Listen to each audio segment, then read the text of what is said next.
né? Nós estamos falando de matéria, de plano espiritual, né? Então eles estão aqui, né? Todos eles praticamente envoltos nessas energias, com esses ovoides presos ao corpo, sendo ali as suas energias sugadas. O que os líderes fazem isso? Para quebrar mesmo a resistência desses espíritos e dominá-los. Então aqueles espíritos que são mais espertinhos, vamos dizer assim, então são mais inteligentes, eles dominam os outros espíritos e colocam sob seu controle, para utilizá-los em vingança, ou seja, eles passam a ser líderes de uma falange de espíritos que estão sob seu controle.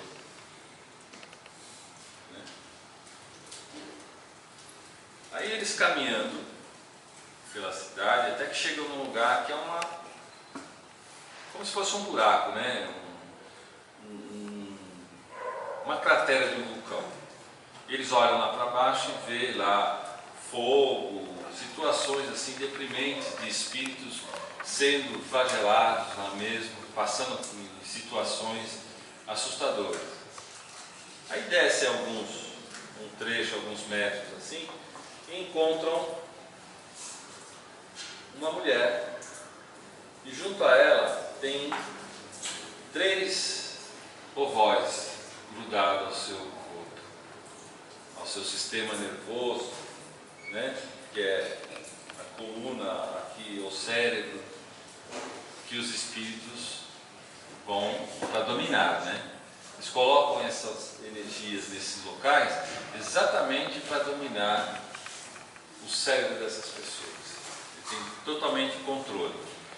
Então o que eles fazem? Eles falam: ó, André, vamos estudar isso aqui, já que você quer saber o que é. Ele pede para que o André segure aquele ovoide e tente compreender, né? Tente escutar o que esses ovoides estão falando, estão fazendo. Então ele começa a segurar esses ovoides e ele escuta eles falando assim: vingança, vingança, vingança. Né? Os três ovoides com a mesma ideia fixa de vingança, atados ao corpo da mulher. Então o Gúbio, o que ele faz? Ele pega e conta a história, né? Ele tem informação de que essa mulher, ela foi casada com um fazendeiro, e que antes dele casar com ela, ele teve um caso com uma escrava e teve 2 filhos. Depois ele desposou ela, né? Mas ela, com ciúmes do fazendeiro, o que ela fez? Ela conseguiu fazer com que a mãe dos rapazes, eram 2 rapazes, né? E a mãe, fez com que a mãe fosse vendida para bem longe, lugares assim, onde ela pudesse sofrer qualquer tipo de doença e morrer. E o que veio acontecer? Ela pegou uma doença e acabou desfalecendo, mas ficou com aquela ideia fixa de vingança, porque ela separou ela dos filhos, apenas por vingança, né? Por ciúmes. E os 2 filhos que ficaram na fazenda, ela usava de todas as formas para judiar deles, né? Colocava eles presos lá, acorrentados, judiava bastante, porque eram escravos, filhos de escravos, né? Então fez com que eles também adoecessem, pegassem tuberculose, e como naquela época o pessoal não se cuidava, também vieram a falecer. E juntou os 3, se encontraram os 3, e quando ela desencarnou, eles se apegaram a ela. Então veja bem, a vingança dela, porque tinha ciúmes, fez com que os 3 desencarnassem. O ódio deles por ela, pela separação e pela forma como que ela fez com que eles desencarnassem, e mandou-os a ela. Então, está aqui, os três sugando toda a energia, vampirizando-a, perturbando, né? Porque não só está ali sugando a energia, mas também está deixando ela atormentada. Na ideia fixa da vingança. Seria que a ideia fixa da vingança fez com que eles se tornassem ovoides. Aí o Gubbio explica que ela só vai ter um pouco de paz quando numa próxima reencarnação ela vai receber os três como filho. Quer dizer, primeiro ela vai ter uma oportunidade de reencarne, vai ter uma vida difícil, né, que ela fez com que os escravos lá passassem situações difíceis, então ela vai ter como punição, como cobrança pelas faltas dela, uma vida muito difícil também, e vai receber os três como filho, para que ela cuide com carinho, com amor, tentando conduzi-los por bom caminho, fazendo com que eles esqueçam, né, as maldades.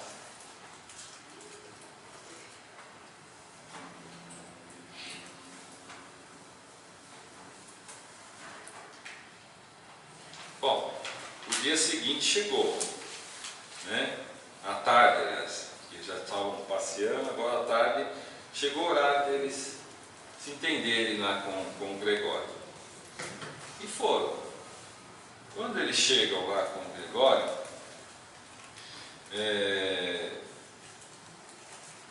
eles voltam a falar, né, que a mãe dele, que foi em vidas anteriores, a mãe dele, a Matilde, ele veio e fala em nome da Matilde, solicitando permissão para auxiliar a Margarida, que foi mulher do Gregório em outras vidas, mas que hoje se encontra encarnada, casada com outra pessoa, mas está sofrendo a vampirização dele, né? E como ela já está num estado assim, num estágio de já demência, né? Já está numa condição de obsessão tão grande que ela já se encontra acamada, ela não tem mais condições de reação. Ele permite que o André, depois de muita conversa, né? Depois de muitos argumentos, o Gubbio consegue convencê-lo a permitir, não que ele abandone, deixe de obsediar a mulher, mas que ele dê um tempo, falou assim, ó, vamos dar uma adiadinha e tal. Aí ele que já se encontrava meio cansado de fazer mal, porque a Matilde, que é a mãe dele, justamente pediu para que ele fosse, para que os três aqui fossem ao encontro dele, tentando o resgate dele, porque ele já estava apresentando, assim, ela disse que há mais de 100 anos estava seguindo ele. E há 50 ela já estava considerando, percebendo que ele já estava amolecendo. Ele já não era mais forte, bravo do jeito que era, já não estava tão durão, e se estava permitindo alguns, né, já estava cansado, enjoado de fazer a maldade. Então ela pede a aproximação dele, justamente para tentar o resgate dele, porque ela acha que agora ele já está em condições de ser resgatado, de ser amparado, né, já está mais fácil o contato. Tanto é que ele recebe, né, os três aqui e permite. Então, com a solicitação dele em nome da mãe, para auxiliar a moça, né, ele não vai, ele fala assim, olha, você não precisa deixar de obsediar a mulher, para não dizer assim, olha, você fraquejou, né, na frente dos outros. Fala assim, não, você só permite que a gente possa participar perto dela. E ele permite.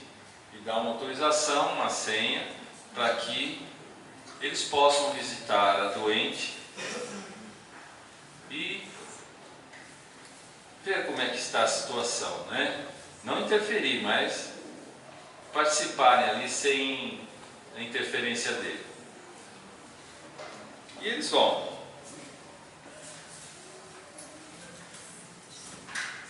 No dia seguinte,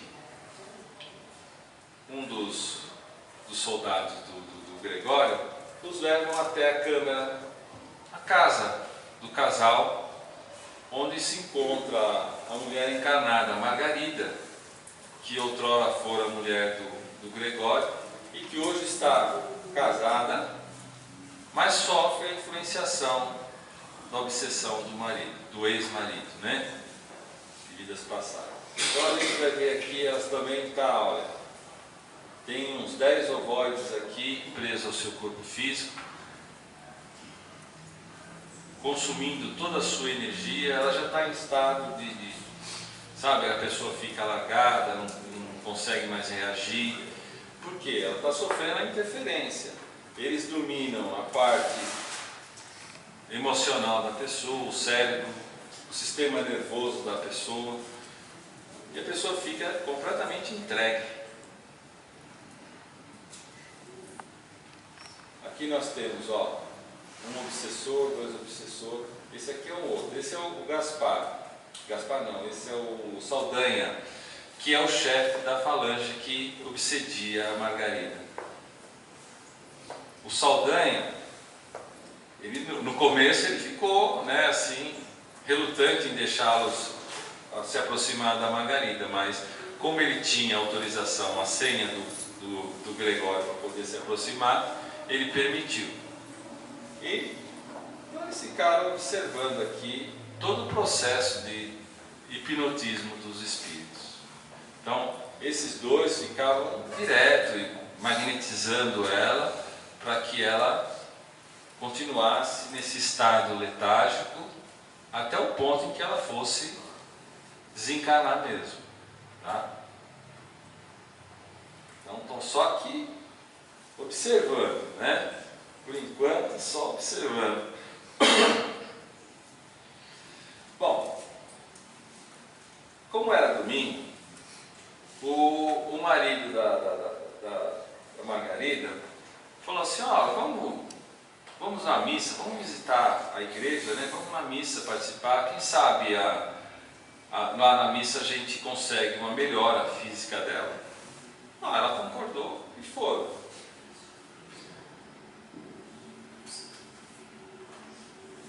Só que assim, eles ficaram admirados, porque alguns minutos depois eles pegaram um táxi com destino à igreja. Só que esse táxi parecia aqueles carros de carnaval, que vai cheio de pessoas penduradas em cima, fazendo bagunça, abarrotado de espíritos que estavam acompanhando o casal até a igreja. Eles chegaram na igreja, a igreja era uma igreja enorme, tinha uma faixa de 700, 750 pessoas. Quando chegaram lá, eles ficaram abismados de ver a quantidade de espíritos que estavam ali fazendo a balbúrdia, fazendo a bagunça, maior gritaria, maior bagunça, né? Junto àquelas pessoas encarnadas que estavam ali. Mas repararam que tinha 3 entidades elevadas que estavam ali fluidificando as hóstias, né? Fluidificando os instrumentos que eram utilizados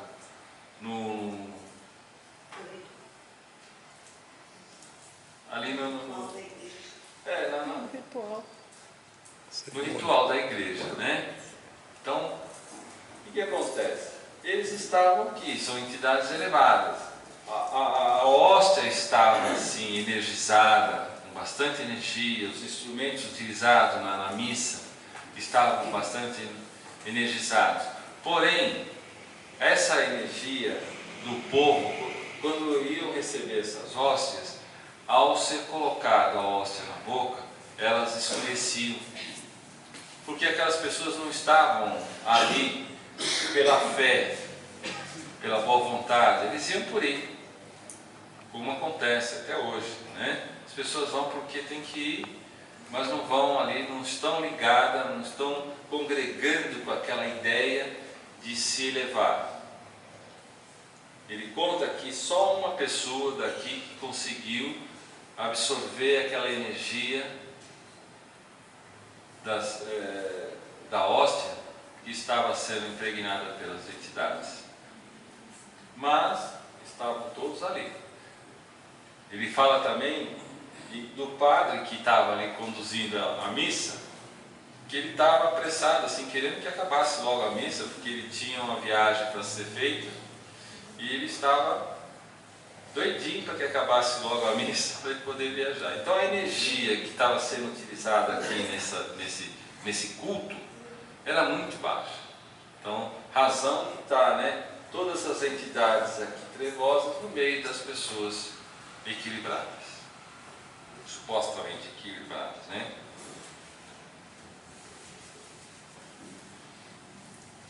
Bom, como aqui não resolveu nada, eles voltaram para a casa da Margarida.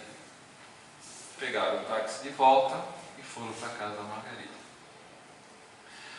Lá, ele recebeu uma orientação de um médico da Margarida, para que eles pesquisassem. Falaram, por que vocês não frequentam, vão ali na casa de um professor de ciências, ciências psíquicas? Ou seja, era um médium que atendia as pessoas. Ele falou, não custa nada a gente tentar, né? Ele estava tentando de tudo para auxiliar a esposa.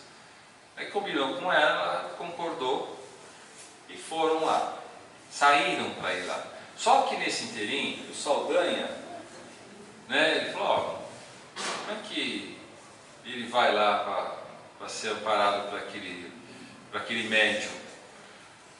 Ele, o que ele faz? Ele trata com outros espíritos para que interfira no atendimento daquele professor de ciências psíquicas, aquele médico que iria atender o casal. Então, do grupo de espíritos que ele contratou, o líder era um anão. Então eles são encaminhados para esse professor, para esse médico. Ele se desdobra, né? Está aqui ele em espírito, ligado pelo fio aqui ainda um pouco físico. E esse anão, que é o líder dos espíritos que estavam lá, ele interfere, falando que o problema da Margarida era o sistema nervoso, que nada que um choque, uma internação não resolvesse. Porque ele fala isso porque ele já tinha tratado com esse espírito, o Saldanha tinha tratado com ele, para que ele interferisse, para que ele continuasse sendo obsediado. Ou seja, ela iria sofrer mais ainda nos hospitais, tomando choque, como se estivesse louca, né? Então ele interferiu e o médium foi induzido ao erro, né? Passando a orientação para o casal de que eles estavam realmente só com problemas de saúde. Bom, voltaram para casa novamente, ainda com aquela dúvida, né? O que seria tudo aquilo? Aí o que acontece? O Gúbio, ele chega para o Saldanha e começa a conversar com o Saldanha. Fala, poxa, né? O que está acontecendo? Por que você está nessa condição, esse ódio todo por ela, né? Querendo se vingar dela pelo Gregório? Aí ele conta que ele tem um ódio muito grande, não por ela, mas pelo pai dela, que é juiz, e que ele tem um filho que se encontra preso, está num hospício, dementado, porque o pai dela condenou, ele foi acusado, né, de um crime, ele trabalhava numa empresa e foi condenado, aconteceu um assassinato, e ele foi acusado injustamente, foi condenado pelo juiz, que é pai da Margarida, né? Ele foi condenado e se encontra preso. Em virtude dessa prisão, a nora dele, a mulher do filho dele, suicidou-se. E a mulher do Saldanha, que vivia com eles, acabou de desgosto, também falecendo. Passou fome, né? Porque não tinha... Ele preso, a nora se matou. Aí ela acabou, por fraqueza, morrendo. E ficou uma filha do casal, do Saldanha, do Jorge, que era filho do Saldanha, né? Com a mulher. Ficou a menina que o juiz admitiu ela na casa dele para ser tratada, trabalhava na casa dele, né? Então ele admitiu ela na casa dele para ser uma funcionária, para tentar auxiliar no mínimo, né, que ele podia fazer, porque ele tinha condenado, o pai estava preso, a mãe e a avó morreram, ela ficou sozinha, então ele chamou ela para trabalhar com eles, na casa dele. Só que a filha, a neta do Saldanha, era assediada pelo filho do juiz, pelo filho do juiz. O rapaz saía à noite do quarto e ia lá assediar a menina. Então, você imagina o ódio que o Saldanha tinha, né? Como, para a gente atingir o objetivo, a gente tem que ir desamarrando os nós, né, em torno, para se atingir o Gregório, o que o Guber estava fazendo? Olha, vou comer pelas beiradas, vou tentar atingir ele de uma forma indireta. Como o Saldanha se permitiu falar, ele falou assim: olha, e seu filho onde é que está? Ele está internado numa clínica de louco, né? Ele falou assim: ó, quando é que você vai visitar ele? Posso ir junto? Aí eles foram, no dia seguinte, foram visitar o filho do Saldanha lá no manicômio, na clínica. Quando chegou lá, o que o Guber fez? Ele viu que junto ao rapaz, né, tinha aqui a esposa e a sogra imantada a ele. Porque elas ficaram, como as duas morreram, elas dependiam dele, foram atrás dele e ficaram grudadas nele. Ou seja, o rapaz ficou dementado, né, foi colocado na clínica de louco, justamente porque as energias das duas, uma se tomou o veneno, a outra morreu de fraqueza. Ficaram grudadas nele, deixando o rapaz doente. Ele está encarnado, o rapaz está encarnado, preso, né? Então o Guber, o que ele fez? Ele aproveitou o ensejo e aplicou o passe magnético na esposa e na sogra do rapaz, com o objetivo de separá-la deles. Então ele separou as duas, aplicou passes para que ela recobrasse a consciência, pudesse enxergar o